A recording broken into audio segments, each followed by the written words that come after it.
Viewers, this is the Orators Virtual Academy और आज का हमारा टॉपिक है वोकेबलरी एक्सटेंडिंग प्रोग्राम। सो बिस्मिल्लाह करते हैं। पहला वर्ड है हमारे पास इग्नोमिनी। इग्नोमिनी जो कि एक नाउन है और इग्नोमिनी की मीनिंग होती है एम्बेरसमेंट यानी शर्मिंदगी।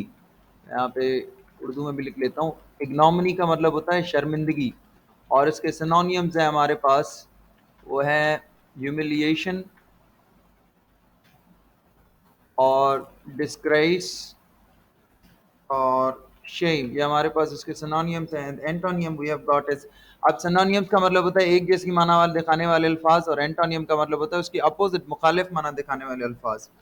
पहला वर्ड है एस्टीम, दूसरा है आपका ऑनर और आपका आता है रिस्पेक्ट जो है कि आपके एंटोनियम्स हैं। एंड हियर यहाँ पर हमारे पास एक सेंटेंस है यूजिंग द सेम वर्ड्स। इसी वर्ड के साथ इग्नोमिनी के साथ जो है कि हमारे पास हम यहाँ पर सेंटेंस बनाएंगे, that is PDM fears the ignominy of defeat in the next election। अब इग्नोमिनी का मतलब क्या है? शर्मिंदगी। अब हमारे पास जो यहाँ पर सेंटेंस है PDM fears, PDM is sense Pakistan democratic movement, PDM fears यानी पीडीएम को डर लगता है। किस चीज का डर लगता है? The ignominy. किससे डर लगता है? उनको शर्मिंदगी से डर लगता है। ऑफ डिफीट यानी द इग्नोमिनी यानी शर्मिंदगी। किसकी शर्मिंदगी? ऑफ डिफीट यानी हार की शर्मिंदगी। किसमें? इन द नेक्स्ट इलेक्शन यानी अगली इलेक्शन में पीडीएम को हार की शर्मिंदगी से डर लगता है। सो ये उसका सेंटेंस है। एक और सेंटेंस इसी का बना लेते हैं। The party fears the ignominy, बिल्कुल उसी के तर्ज पर, fears the ignominy of defeat in the next election after having left the province on the mercy of flood and disaster। अब मैंने पहले के एडिटोरियल्स में भी ये समझाया है कि डिजास्टर का एक मतलब होता है आफत और दूसरा इसका मतलब होता है तबाही, और फ्लड का मतलब होता है आपका सैलाब। अब यहाँ पर बता रहे द पार्टी फेयर्स यानी पार्टी को डर लगता है। किसका डर लगता है? द इग्नोमिनी ऑफ डिफीट यानी हार की शर्मिंदगी का डर लगता है। अब किसमें? इन द नेक्स्ट इलेक्शन यानी आने वाले इलेक्शंस में। किस वजह से? After having left the province on the mercy of flood यानी सूबे को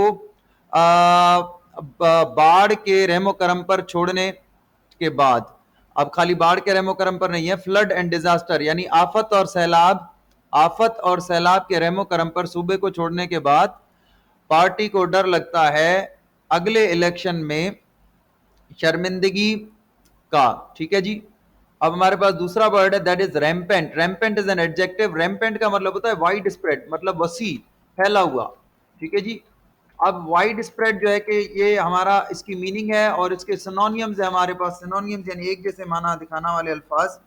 दे are uncontrolled and prevalent and unchecked, ये जो है कि इसके सिनोनियम्स हैं। और एंटोनियम्स यानी अपोजिट माना दिखाने वाले जो अल्फाज हैं वो हैं जेंटल, रिस्ट्रेंट, कंट्रोल्ड और लिमिटेड। और इसका सेंटेंस जो है कि हम बना रहे हैं rampant destructions rampant destruction of crops and livestock across the country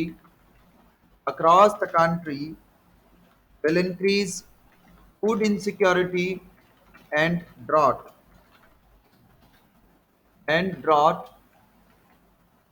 food insecurity and drought. अब ड्रॉट का मतलब होता है कहत, खुश्क साली। फूड इनसिक्योरिटी मतलब खाने की गैर महफूजी। अब बता रहे रेम्पेंट डिस्ट्रक्शन यानी वसी पैमाने पर जो तबाहियां हुई हैं। किसकी तबाहियां हुई हैं? Of crops and live stock, फसलों की और मवेशियों की। अक्रॉस द कंट्री, पूरे मुल्क में। Will increase food insecurity and drought, जो है बढ़ाएंगी। विल इंक्रीज यानी वो बढ़ाएंगी। क्या बढ़ाएंगी? फूड इनसिक्योरिटी यानी खाने की गैर महफूजी, फूड इनसिक्योरिटी एंड ड्रॉट, और जो कहत है उसको बढ़ाएंगी। तीसरा हमारे पास वर्ड है that is erstwhile. Erstwhile is also an adjective. Erstwhile का मतलब होता है इसका मतलब है फॉर्मर यानी पहला या पिछला।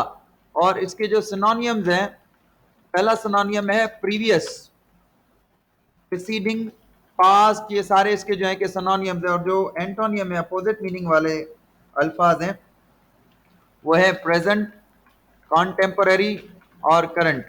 अब यहाँ पर इसका हमारे पास जो इसका सेंटेंस है, अर्ट्सवाइल गवर्नमेंट अर्स्ट वाइल गवर्नमेंट। अच्छा, एक चीज आपने नोट करनी है कि ये आप लोग इस तरह से नहीं लिखना, इट इज वन वर्ड, ये दो वर्ड्स नहीं है। So erstwhile is the one word. Erstwhile government witnessed a huge economic loss in the country। अब ये हमारे पास सिंपल सेंटेंस है। अब ये बता रहा है अर्स्ट वाइल गवर्नमेंट यानी पिछली हुकूमत ने witness the economic loss in the country, यानी मईशी खसारा जो है कि उसने पिछली गवर्नमेंट या पिछली हुकूमत ने मुल्क में किया। या इसको और आसान बनाए तो उसका दूसरा सेंटेंस है द प्रेजेंट रिजीम। अब रिजीम जो है गवर्नमेंट का सिनोनियम होता है, रिजीम का मतलब भी हुकूमत होता है और गवर्नमेंट का मतलब भी हुकूमत होता है। The present regime revealed the secret sale of assets by erstwhile government to the neighboring countries, to the neighboring countries। ठीक है जी। अब इस सेंटेंस का मतलब ये है द प्रेजेंट रिजीम यानी मौजूदा हुकूमत ने रिवील्ड द सीक्रेट सेल यानी पर्दा उठाया, रिवील्ड यानी पर्दा उठाया किस पर, the secret sale of assets. अब इसको बल्कि स्टेट एसेट्स कर ले, मतलब रियासती असासों की सीक्रेट सेल जो है उसका जो है कि जो पर्दा उठाया, सीक्रेट सेल है उस पर जो है कि पर्दा उठाया किसकी तरफ से की जा रही थी, बाय अर्स्ट वाइल गवर्नमेंट पिछली हुकूमत की तरफ से या पहली हुकूमत की तरफ से, टू द नेबरिंग कंट्रीज पड़ोसी मुमालिकीन को।